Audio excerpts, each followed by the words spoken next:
Muy bienvenidos, este es el curso a través del Antiguo Testamento. Soy su presentador para estas enseñanzas. ¿Qué le parece si comenzamos en esta hora a analizar libro por libro en torno a las enseñanzas del Antiguo Testamento? Comencemos por el libro de Génesis. La tradición en el judaísmo y la mayor parte de la historia cristiana ha atribuido la autoría del Génesis a Moisés. No hay evidencia significativa que sugiera lo contrario. A lo largo de las Escrituras, Jesús y los escritores del Nuevo Testamento se refieren a la ley, también conocida como la Torá o el Pentateuco, los primeros 5 libros de la Biblia: Génesis, Éxodos, Levíticos, Números y Deuteronomio, como esta es una autoría de Moisés. Vamos a situar el libro de Génesis en el tiempo. Este libro cubre un lapso de tiempo de la historia de al menos 2268 años.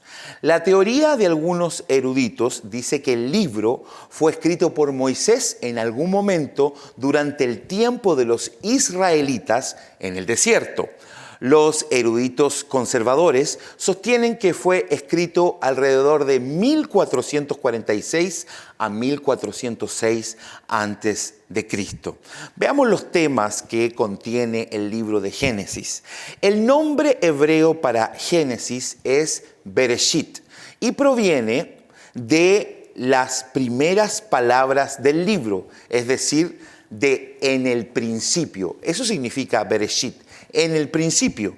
Los libros de la Torá llevan el nombre de sus primeras palabras, una forma arcaica de nombrar los libros. Génesis es el libro de los comienzos, el comienzo de la creación, el Shabbat, el día de reposo, el matrimonio, el nacimiento, la primera familia, el primer pecado, la muerte, el primer asesinato, el primer sacrificio y el primer pacto. Génesis opera como una demostración narrativa al pueblo de Israel de cómo acciona su nuevo código de ética en la ley y contrasta con las naciones que los rodean. Tenemos 4 eventos importantes que tienen lugar en el libro de Génesis. El primero de ellos es la creación de los seres humanos y la tierra. El segundo, la caída de la humanidad en el mal. El tercero, el juicio universal y el diluvio de Noé. Y el cuarto, la elección o el establecimiento de la nación de Israel. Génesis se divide principalmente en 2 secciones temáticas entre los capítulos 1 y 11 y los capítulos 12 y 50. Entre el 1 y el 11 está la creación y la humanidad. Y entre los capítulos 12 y 50 podemos ver lisa y llanamente la naturaleza del pueblo de Israel. Los 3 primeros capítulos a veces se enseñan como alegoría, pero el escenario se lee como historia. ¿Es diferente de otras historias? Me pregunto yo y hoy día te pregunto a ti también. Los eruditos tradicionales tratan a Génesis como si fuera una historia literal. Los primeros capítulos, aunque a menudo se entienden en la teología moderna como alegóricos, en algunos puntos se leen como un requisito histórico antiguo, especialmente con las genealogías en el capítulo 4. Génesis 1 y 2 describen la creación del mundo y los seres humanos utilizando técnicas literarias reconocibles en otras narraciones de la creación antigua. Moisés está escribiendo para retratar lo que literalmente sucedió, ya sea que algunas personas crean o no que Génesis es literal. Moisés ciertamente lo que escribió lo hizo para mostrarlo completamente literal. A diferencia de otras antiguas historias de la creación del cercano oriente, la existencia de Dios precede a la creación y Él está completamente por encima de todas las otras cosas. El Dios de la Biblia es exclusivamente metafísico, es decir, por encima de todo lo que sea la realidad física. Los seres humanos son creados a la imagen y semejanza de Dios, una distinción importante en la naturaleza divinamente única de la humanidad. Sigamos con Génesis capítulo 3. Este capítulo repasa la caída de los humanos del jardín del Edén, del paraíso con Dios, debido al engaño de una serpiente astuta. A lo largo de Génesis hay indicios de profecía con respecto a la expiación del Mesías. Y esto es muy importante porque es aquí donde podemos ver la idea del protoevangelio o del primer evangelio. En el capítulo 3, versículo 15, cuando en los escritos bíblicos se establece que la simiente de la mujer heriría a la serpiente en la cabeza y ésta a su simiente en el calcañal, que es el talón, significa que el ataque de la serpiente siempre será por detrás, pero ésta será destronada en la cabeza. Será quitada la autoridad de la serpiente sobre este mundo. Qué tremendo, ¿no es cierto? Qué maravilloso que desde el Génesis podemos ver el plan redentor de nuestro Señor Jesucristo. Dios toma y mata animales, en el capítulo 3, y hace que Adán y Eva se vistan de piel. Un acto literal de cubrir su pecado. La palabra para expiación significa cubrir, que viene del hebreo kaphar. Esto presagia el sistema de sacrificios y también la muerte de nuestro Señor Jesucristo. La primera sección de Génesis, en el capítulo 1 al 11, trata sobre la paz inicial de la humanidad con Dios y el eventual descenso de la rebelión que llevó a la construcción de la Torre de Babel. Dios interrumpe los planes rebeldes de la humanidad, causando completa confusión en los idiomas y separándoles, dispersándolos en diferentes grupos y a diferentes lugares de la tierra. La segunda sección comienza con la historia de la elección de la nación de Israel entre los capítulos 12 al 50. El resto de Génesis es una narración sobre lo que se llama el periodo patriarcal de Israel, que terminaría con la muerte de José. Patriarca se refiere al jefe masculino de una familia, de una tribu o de un clan. Abraham, un hombre sin hijos, es elegido por Dios a la edad de 75 años para ser el padre de las naciones de la tierra. Imagínense, sus descendientes serían contados como el polvo de la tierra. Dios promete hacer de él una nación bendecida y hacerlo una bendición para el mundo. Esto está todo en el capítulo 12 del libro de Génesis. Dios cambia el nombre de Abraham, que significa padre enaltecido, y su esposa Sarai, que significa mi princesa, y le cambia el nombre a Abraham con H intermedia, y Sara, que significa padre de multitudes y princesa. Sara fue una vez estéril, pero este cambio de su nombre sería una promesa de la bendición de Dios de que tendrían alguna vez un hijo. Abraham deja la tierra de sus padres en Harán para buscar el lugar hacia el que Dios le está guiando. Él ofrece un ejemplo de fe y confianza a Dios al dejar todo atrás y buscar una promesa que el Señor le entrega. Abraham y Sara tendrían al hijo milagroso, Isaac, en lo que parecería ser su vejez. Abraham tenía 100 años y Sara 90. La esposa de Isaac, o sea, del hijo de la antigua pareja, Rebeca, daría a luz a los hermanos Jacob y Esaú, siguiendo con la línea cronológica del libro de Génesis. La lucha de estos dos hijos resultaría que Jacob robara la primogenitura y la bendición de su hermano con astucia. Para escapar de la ira de su hermano, sus padres le ordenan que vaya con su tío Labán en Harán. Él va a Harán y se enamora de Raquel, la hija de su tío Labán. Trabaja 7 años para casarse con ella, pero su tío cubre a la hermana mayor de Raquel, llamada Lea, y se la da a Jacob en la noche de bodas. Labán justifica este engaño con las prácticas comunes de su cultura. La hermana mayor debe casarse primero. Jacob trabaja 7 años adicionales por Raquel y ella se muda en solo 7 días después que Lea se casa con Jacob.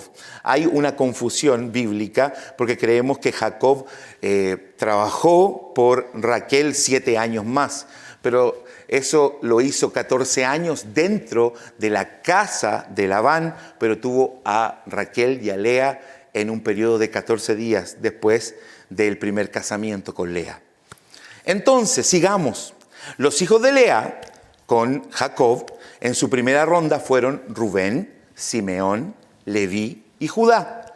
Los hijos de Bilha, que es la sirvienta de Raquel, en ese tiempo se denotaba que las sirvientas podían tener y acostarse con los dueños de casa, con los patriarcas, y esos hijos vendían a ser también de la descendencia de la mujer o la esposa de donde era sirvienta esa mujer. Los hijos entonces de Bilha, que era sirvienta de Raquel, Dan y Neftalí.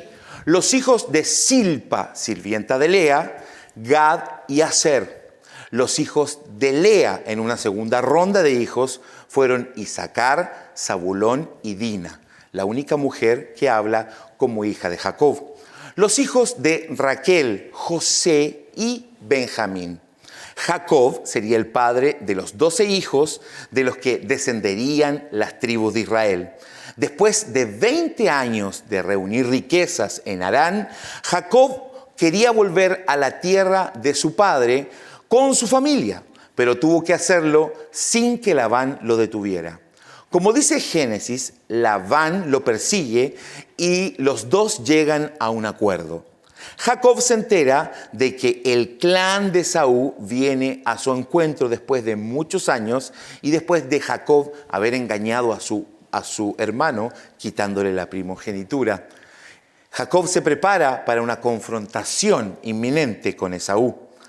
Él envía su campamento en diferentes grupos. La primera mitad se encuentra con Esaú con un regalo para ganar su favor. Mientras que Jacob está solo, termina luchando repentinamente con el hombre. Atento, el hombre en Peniel. El hombre le causa una ligera cojera y declara el nuevo nombre que tendría Jacob, que sería Israel. Jacob significa el usurpador o el ladrón. Israel significa príncipe, pero príncipe de Dios.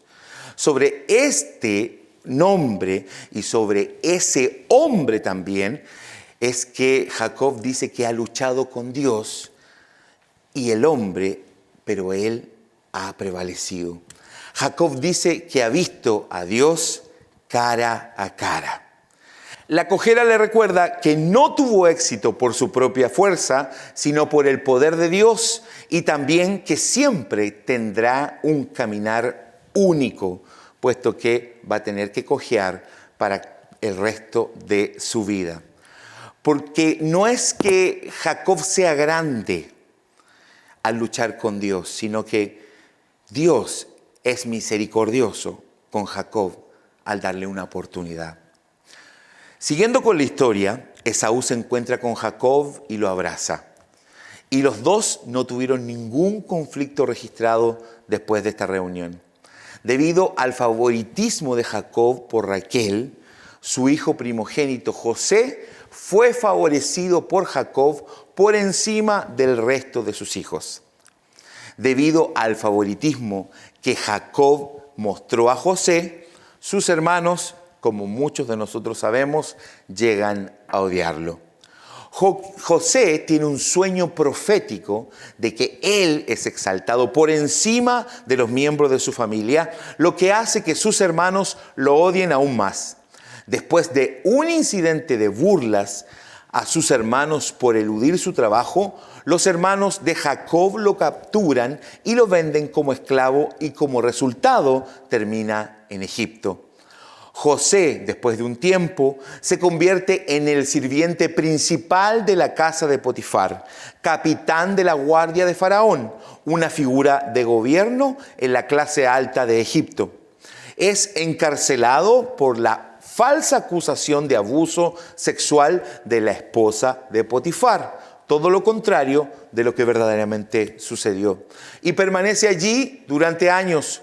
José pasó 13 años combinados en la casa de Potifar y en la prisión.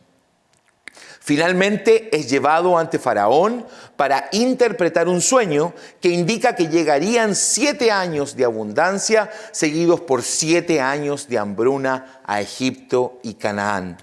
Después de una interpretación esclarecedora del sueño de Faraón, José es exaltado y es puesto segundo al mando en el país de Egipto. Sus hermanos vinieron a comprar grano después de mucho tiempo debido a la hambruna en Canaán y Egipto. Al igual que muchos otros, José, una vez más vestido con finos atuendos egipcios, estaba presente. Al principio, los hermanos de José no pudieron reconocerlo. José, con una revelación llorosa, se muestra a sus hermanos y salva a toda su familia. Esto hace que José también salve a todo Israel después de ser traicionado por sus hermanos. Pero debido a esta traición fue puesto en una posición en la que podía salvarlos. ¿Se da cuenta los planes de Dios? Quizás de repente no entendemos por qué suceden las cosas en nuestra vida, pero la palabra del Señor nos dice que es para la postre hacernos bien. Los planes de Dios y su voluntad siempre es buena, siempre es agradable y siempre es perfecta. Después que esto ocurrió, Jacob se trasladó a Egipto y volvió y vivió en Gosén. Los 2 hijos de José, Efraín y Manasés, están integrados ahora en Israel y son bendecidos por Jacob, aunque se dice que el más joven es mayor que el mayor. El libro de Génesis se cierra con la muerte de José. Examinar todo el libro de Génesis pinta una imagen importante de las Escrituras. La estructura de este libro es un patrón que se volverá significativo en todo el resto de las Sagradas Escrituras. En los capítulos 1 al 6, la situación va de perfecto a malo y de malo a peor. El asesinato y el pecado corrompen a la humanidad. La humanidad se vuelve tan pecaminosa que Dios tiene que inundar el mundo y salvar solo a los justos. Luego, incluso después de este reinicio, Dios tuvo que dividir a la humanidad debido a la Torre de Babel. Una vez que la humanidad está dividida, la historia se centra en la historia de Israel. ¿Por qué? De Eva vendrá un hombre que aplastará la cabeza de la serpiente, como hablamos al principio, en el protoevangelio, en el primer evangelio. Incluso si ésta le hiere el calcañal, de tu costado, dice la palabra, de tu semilla, un hombre te hará libre. Los israelitas siguen la línea de Abraham, de la nación de Israel saldrá este libertador. Creemos potentemente que el estudio de las Sagradas Escrituras a través del Antiguo Testamento nos mostrará a ciencia cierta quién es ese libertador y quién es ese Señor de señores. ¿Qué te parece si nos encontramos en la próxima clase aquí en este curso de A través del Antiguo Testamento?